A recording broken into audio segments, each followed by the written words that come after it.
Hello guys, привет. Привет, Меня зовут Alina, меня зовут Matt. and today we have a very interesting topic to talk about. Like Matt was just telling me stuff, and I said, why don't we make a video and tell people about it? And the topic is how dangerous Russia is. I believe that there are lots of stereotypes, and people think that probably it's not a good idea to visit Russia because it might be dangerous. But then when I have like my foreign students to talk about this, I ask them what do they think, did the stereotypes come to be true or false. They always tell me that it's not what they thought it would be like in Russia, and they said that people are very friendly here. And what's your experience? What did you expect to see before coming, and what did you really see? So, having met some Russian people through my life, on holidays, things like that, but not having been to Russia before, I had this feeling that actually they seem to be quite fun, not as hostile as they are stereotypically perceived to be. But when I told my family and my friends, they all said, why would you do that? Do you want to be kidnapped? Do you want to be killed? All of these stereotypes we have. For some reason I came anyway. I'm glad to say I'm still alive. You like to risk. Yeah. I love to travel and almost break down these stereotypes that we have in different countries about other countries. Yeah. Most of the time they're not true, and I'm glad to tell you that coming to Russia, it's not true. We have many students here from all over Europe and all over the world, including someone from Australia, from Washington State in America. There's people from everywhere. Yeah. They've all come. I think we are 30 students. Yeah, around 30 right now in August. And there's been no kidnappings. No one's had a problem. I can personally say I've walked home at 2 o'clock in the morning, maybe 3 kilometers on a very lonely street.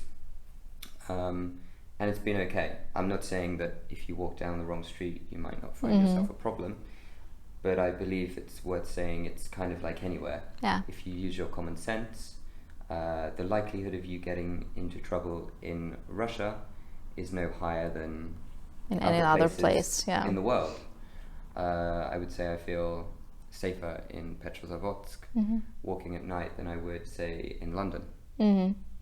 And that's really my feeling. But what do you think about people? Are they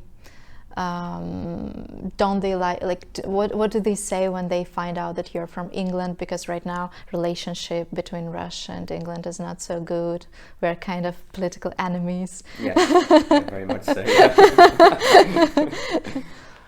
So I found on first meetings with people, the stereotype we have that Russian people are cold is true in many cases. But this quickly passes. So for whatever reason, Russian people are more reserved on first meetings, whereas at least in the UK or more Western cultures, we smile all the time. Even when we don't like someone, we do that. This is not the case in Russia. It's much more clear how a person is feeling. So in a way, you can almost trust their intentions better. That's my personal view. Upon first meeting someone, you will have a very distant conversation in some ways. But if you can break through that barrier after 5 or 10 minutes, you can actually get into a really good conversation. I've been fortunate to have a few of these experiences, and it was wonderful.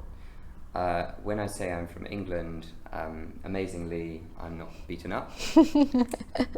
Actually, there's interest more than anything, because someone has come from UK or America or Australia or somewhere in Europe to Russia. Normally the question is, why have you come? And why do you want to learn Russian? This is a very common question. Yeah. Why do you want to learn Russian?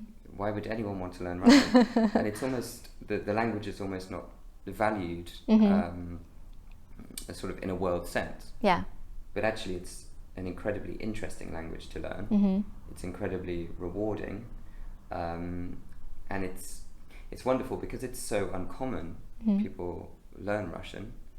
When you do, and it's very obvious, I think, that you're a foreigner, Mm-hmm. because it's a hard language to speak the correct tonalities and in the correct way. But when people understand, and they do very quickly, Mm-hmm. that you are foreign, they almost are willing to give you more chance, give you Mm-hmm. more time to say what you need to say, and they make more effort to understand you. Mm-hmm.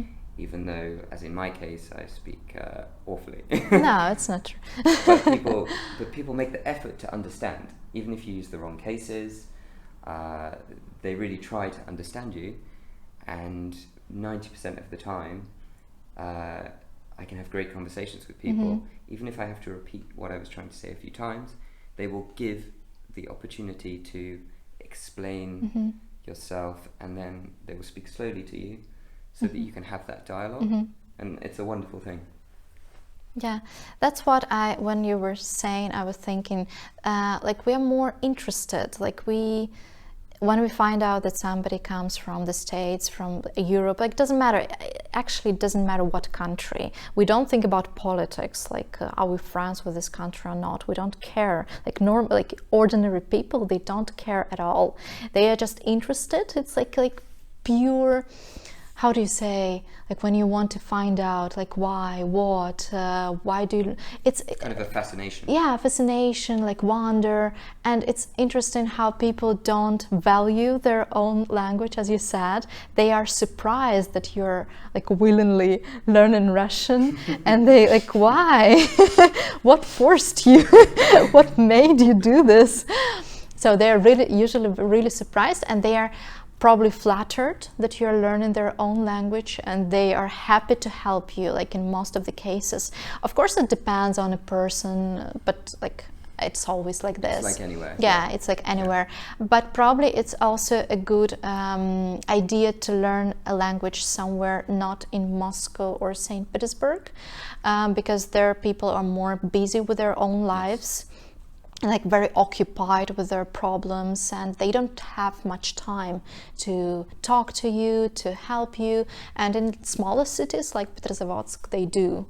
They're very interested and happy to give their time and spend time with you and go somewhere and hang out and talk to you about your country. They love comparing, things. They love asking, like, how is it in England? How is it in Europe? Like, is it true that the life is better in Europe? That's a very common question. I think that's a really interesting point you made. In the bigger cities, like in any big city, people are rushing around. Yeah. And maybe if you go there, you may feel that people are more hostile or not willing to help you. Mm-hmm. And you may sort of get frightened of trying to use the language, mm-hmm. trying to learn the language, because you'll get the perception people are not friendly. I would say this is the case in all big cities. Mm-hmm. Yeah.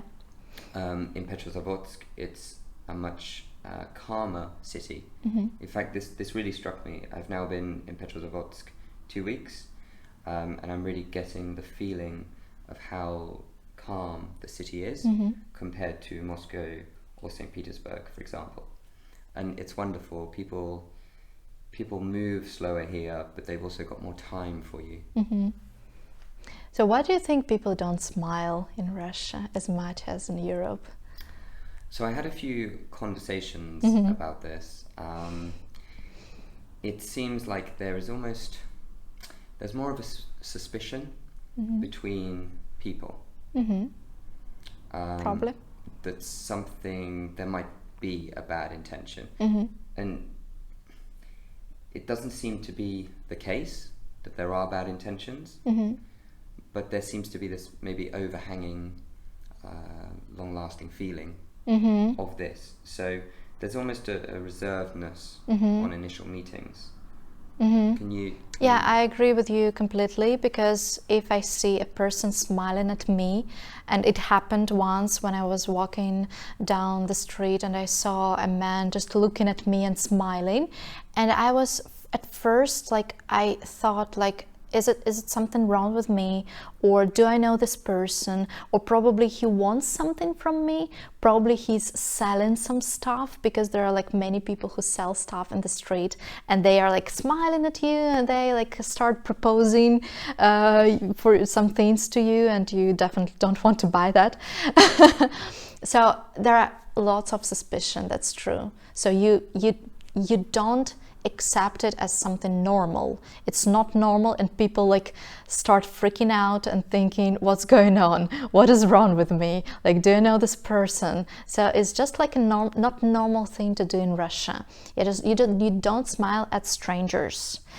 By the way, at the end, this man appeared to be smiling not at me, but at his friend who was like walking behind me. But you know, I was shocked at first, but then when I saw he's not smiling at me, I was really relieved, you know. So it's worth saying, when I was in St. Petersburg, I got lost many times, but also there was the desire to ask people certain things. I'm trying to get to here, or what do you think about going to this place, to practice my Russian. And I would say 80% of people, I would say, извините, скажите, пожалуйста, please tell me. 80% of people would stop, give me their attention, take their headphones out, and give me 100% attention to help. But there were some people, like in any place, who would just completely ignore me, walk past, and blank me, Yeah. you would say. And if that happens to you, it's normal, like anywhere. Don't get panicked by it. Most people will help. Actually, I think the reason why they do that, they're just used to people who want something from them. Like usually they want to, I don't know, promote some stuff, to sell some stuff, so we prefer to ignore like everyone, to escape from these people and situations when you just spend your time for nothing. Unfortunately, it's quite common in Russia that people try to sell something to you, especially I think in smaller cities, probably in Moscow and St. Petersburg as well. I saw a lot of this in St. Petersburg, St. for Petersburg. sure. So a burning question from me then is, how is it best to meet a new person in Russia when you know that there's going to be a reservedness from them? How can you get to meet a new person without coming off as a salesperson or a creepy person, or someone who wants something? Well, probably not in places where people are not expecting to meet new people, like not in the street, not in the metro or on a bus, because people there like do not feel that way to start a conversation, start meeting new people. Probably in some place where people go to meet new people, like bars, cafes, restaurants, and in this kind of places you can always find lots of people who want to talk to you, especially when they hear that you're a foreigner.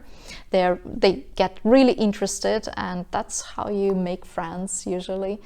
Well, I've heard lots of stories that my foreign students, they met Russian friends in the street, like in Red Square, like during New Year, you know, when everyone is drunk and happy, they just get to know like strangers around them. So it really depends on situation. Like you shouldn't definitely just come up to a random person and start a conversation. That's weird. You should probably like go to a bar, drink a beer and start talking to somebody who's sitting next to you, or I don't know, there are lots of social activities you can go to, like different I don't know, excursions, like tours, I don't know, like game cafes where you play board games, for example, something like that. And that's when you start meeting new people. So for you, was it difficult to make friends in Petrozavodsk and St. Petersburg? Surprisingly not, although it took me a while to get past the kind of, I don't want to say shock because it's too strong, but the feeling of this person doesn't want to talk to you when you first meet them. There really is that feeling of like, why are you talking to me? What do you want from me? Please leave me alone. and I could only say in that case it's best to keep some respectful distance, to not over push your limits. Maybe in Russia, social norms are most prevalent, or it's one of the countries where it's most prevalent, and you need to respect that. But I believe if you show that respect initially and you continue the conversation, those barriers will start to break down. Yeah, definitely. And you make amazing friends, actually. Yeah. Almost it feels like once you pass that line of sort of coldness or reservedness, you become a friend for life, it feels like. Yeah, that's true. That's actually what I heard. Like my friend lives in London right now, and she told me that people are really nice. They are willing to help you at any time. They can like do, I don't know, amazing stuff for you, like walk you around, show you the city. But there is a limit. Of like when you get to it, they do not let you go further. It's very difficult to become really good friends with somebody. Yes. So people do not let you into their lives. So it's pretty much opposite in Russia. Like at first, people are very cold and reserved, but after you go through this, after you become kind of close to this person, these people are so friendly and so wanna be your friend forever and do like everything for you and spend as much time as possible with you, and they will be happy to see you in 5 years again and spend time with you and invite you to their homes. I know many stories when foreign students come and stay with local families for the first time, and then they come over and over again each year, and they go to the same family because they feel so welcome there, you know, home, like at home. Yeah, that's what I think. That's the difference between Russians and Europeans. Why do you think that is in Great Britain? Why do people do not let you become such a good friend with them? Is it true or not? What do you think? There is truth in what you're saying. It's not, as in any case, it's not true for everyone. I think in England we are much more individual. We're much more focused on work, career orientated, I suppose trying to push our way up in society. That's at least my feeling. So we don't have so much time to give to other people. Yeah. We're rushing around so much. This is one of the reasons I love to travel. To get out of that environment where we're pushing to do stuff all the time, very busy. Maybe this is part of the reason it's difficult to get past the initial politeness, friendliness, to be really good friends with someone. It's definitely possible. I don't want anyone to feel like that's the way it is for everyone. Certainly in UK, I can speak because I'm from the UK. But yeah, it's that's maybe one of the reasons. Yeah. So guys, in general, we just wanted to tell you that you shouldn't be afraid to come to Russia. At least do not think about politics and do not let politics influence your decision about whether come to Russia or not. Definitely you're going to meet nice people here. You're going to practice the language if you want to learn it, and you're going to see amazing country, and I'm sure you will enjoy your trip if you decide to come, as Matt did and is doing right now. I agree. Like I said, I've been here 2 weeks. I'm fortunate I have 2 weeks left, and I'm sure when my time is finished in Petrozavodsk, I will not want to leave, to go home, and we'll certainly be back. Yeah, we hope so. We hope to see you next year or anytime you decide to come back. So thank you guys for watching and enjoy learning Russian. Пока-пока. Пока-пока.